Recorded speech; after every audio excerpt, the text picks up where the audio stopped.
What a fantastic question. Let's dive into footnotes. I've pulled a couple books aside. All of these have footnotes in them, so let's talk about it. So footnotes are these little addendums at the bottom of the page that they are referencing.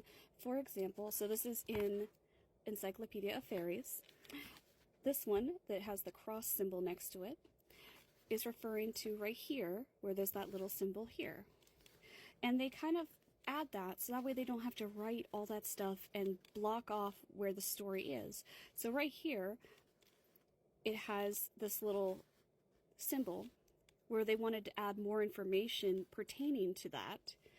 And then here, they give you more information that they didn't want to add. The author didn't want to add in there because it would add, like, it would chunk up the story and kind of make it so it wasn't so, you know what I mean? It was gonna, like, ruin the flow of how they were writing, if that makes sense. This is not very uncommon. So here I have the Illumicrate edition of Babel. Here I have another footnote where there's a little asterisk, and there's an asterisk. So you can use many different symbols. Here's my third example. Here I have S by J.J. Abrams, or known as Ship of Theseus by V.M. Straka.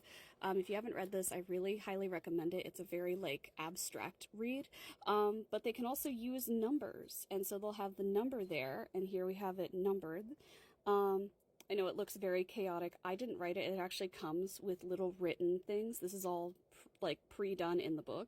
Again, highly recommend this. But yeah, they can be numbered instead of having little symbols. And again, the reason that they do this is because they don't want to cut off the flow of how this storyline is going. Because if they would interject all this extraneous information that is needed, but, like, not relevant for this particular point in the story, just it's needed nebulous to the story, it would just cut off the flow of how everything is going.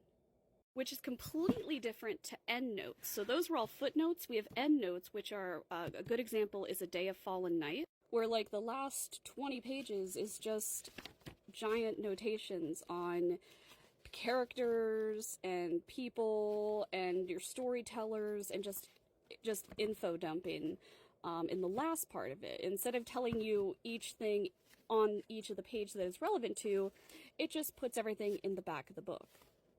I hope that cleared up your question. If anyone else has any book-related questions, please drop them in the comments. And if you've made it this far, put a moon emoji. Because, you know, I like to read at nighttime.